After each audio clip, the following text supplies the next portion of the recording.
Ya. Jadi di Jawa, ya, setelah Wali Songo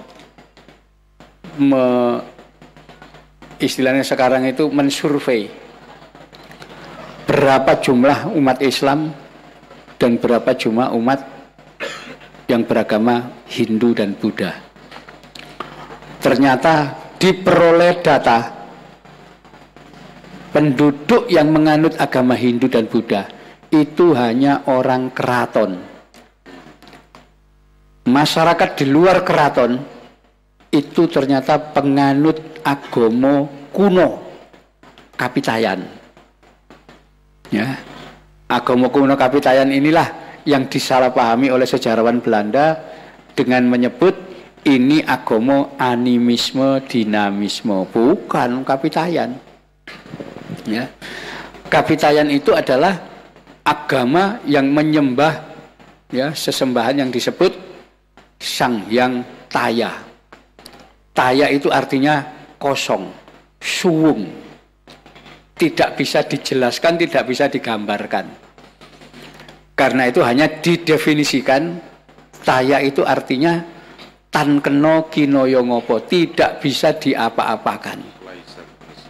Ya, itulah kenapa Islam dulu sulit dikembangkan, karena saudagar-saudagar zaman dulu menganggap bahwa Allah itu ada di ars, ada tempatnya, duduk di singgasana di kursi. Nah, menurut orang Kapitayan, loh itu apa bedanya dengan Hindu? Dewa-dewa yang duduk di singgasana di itu nggak mau orang. Ya, jadi itu pertama kali. Ya, karena itu orang Jawa zaman kuno itu kalau melakukan sembahyang itu menghadap ke arah gua. Gua itu kosong, ya, jadi menghadap ke arah kosong. Itulah pada zaman megalitikum orang-orang Kapitayan ini mampu membuat rumah ibadah yang disebut dengan nama sanggar. Ya, bentuknya segi empat, bagian tengah ada lubangnya, kosong, subung. Ibadahnya menghadap ke situ. Ya, itulah Wali Songo ketika melihat ajaran-ajaran Kapitayan, mereka lihat tuh mirip sekali dengan Islam ini gitu loh. Ya, yang namanya sembahyang itu gerakannya 4. Ya, pertama tulacek itu berdiri tegak dengan tangan swadikep. Swadikep itu begini, tegak. Setelah itu tungkul, ruku. Setelah itu tondem, sujud, dan tulumpuk, duduk iftiros itu sembayangnya Kapitayan zaman kuno. Nggak tahu sopo nabi ini, tapi ya cara ibadahnya begitu. Nanti puasa yang namanya pasa berata atau upawasa itu juga tidak makan minum mulai pagi sampai sore. Ya, yang mereka lakukan tiap waktu adalah poso dino pitu, puasa hari 7. Ya, bukan hari 7 hari puasa, enggak, cukup 2 hari, yaitu hari kedua dan hari kelima. 2 tambah 5 sama dengan 7. Jadi orang yang puasa hari kedua dan hari kelima itu sama dengan puasa 7 hari.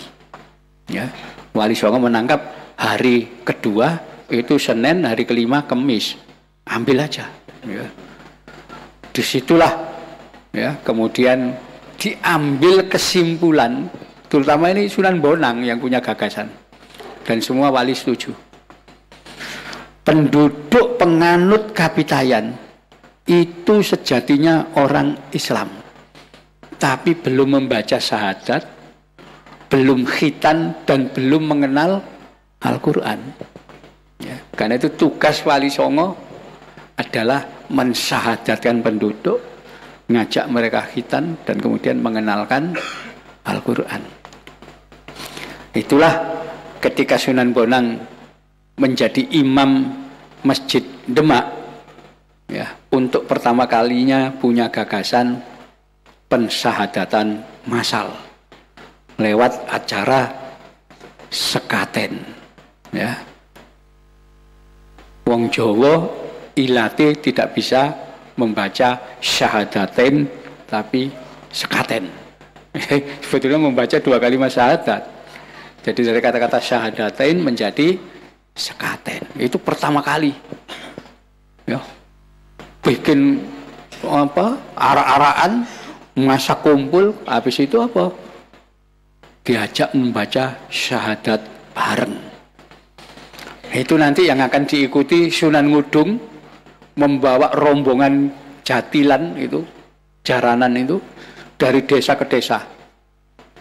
Berhenti di lapangan, main, habis itu penduduk yang datang diajak membaca syahadat bareng-bareng. Jadi proses pensyahadatan. Ya. Itulah Islam yang mengambil alih ajaran Kapitayan. Begitu cepat diterima di sini karena langsung diklaim iki Islam wis Islam kabeh Islam. Ya. Istilahnya tidak dirubah. Ya. Menyembah Tuhan gak pakai istilah sholat, tapi sembah hyang, menyembah hyang. Ya. Hyang taya. Yang kosong itu. Tempatnya sanggar diganti langgar. Itu anu ya.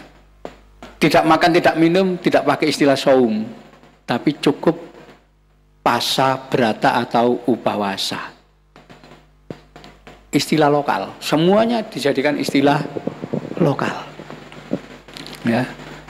Tidak ada itu pakai istilah Jannatul Firdaus, nggak pakai Jannatul Swargo. Itu lokal sekali, ya. Termasuk nggak ada itu. Waduh, narul jahanam, nggak ada jahanam, nggak ada. Ngerokok gitu aja, lokal. Nanti kalau orang baik di surga dilayani, bukan disebut istilah hurin, bukan, tapi apa? Widodari, bahasa lokal, semua bahasa lokal. Kayak itu orang gak paham kalau sudah pindah agama, ya.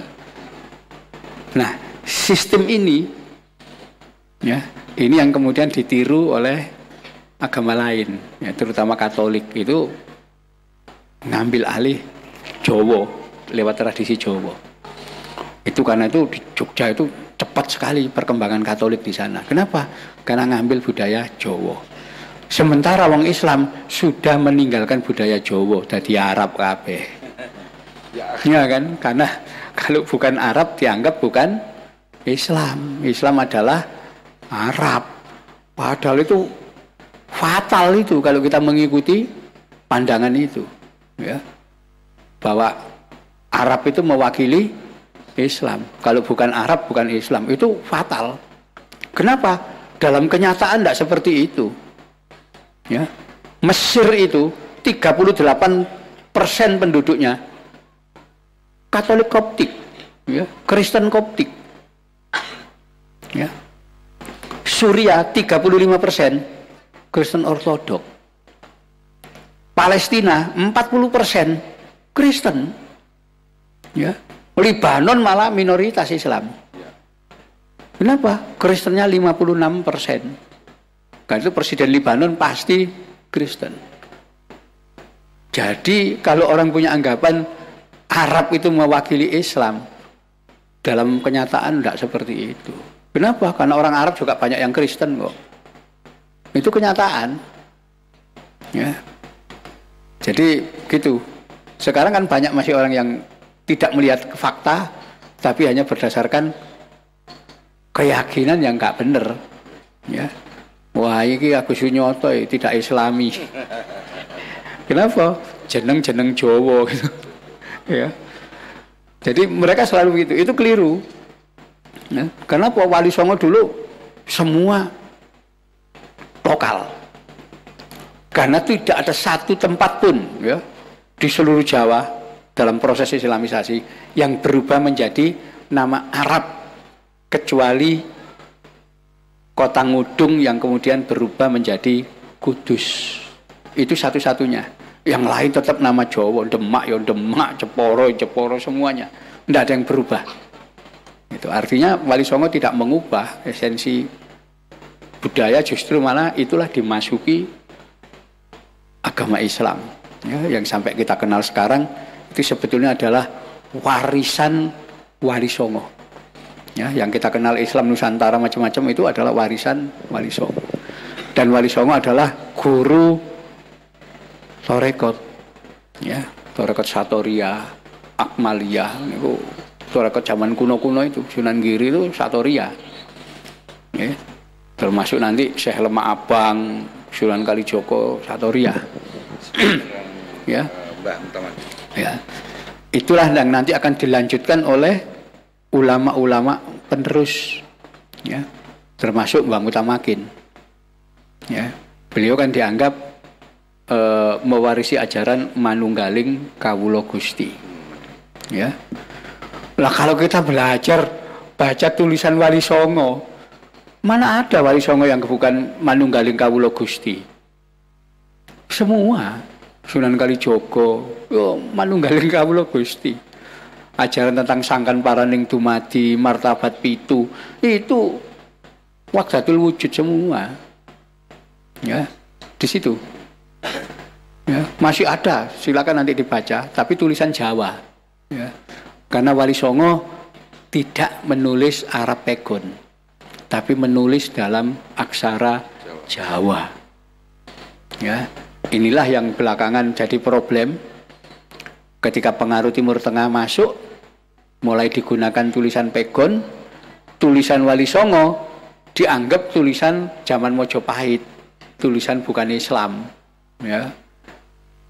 Akhirnya naskah-naskah zaman Wali Songo sama Belanda diangkuti, ya, dan dipelajari di sana.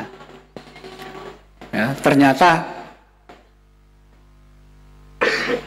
pesantren-pesantren yang diajarkan Wali Songo itu mengajarkan macam-macam ilmu pengetahuan.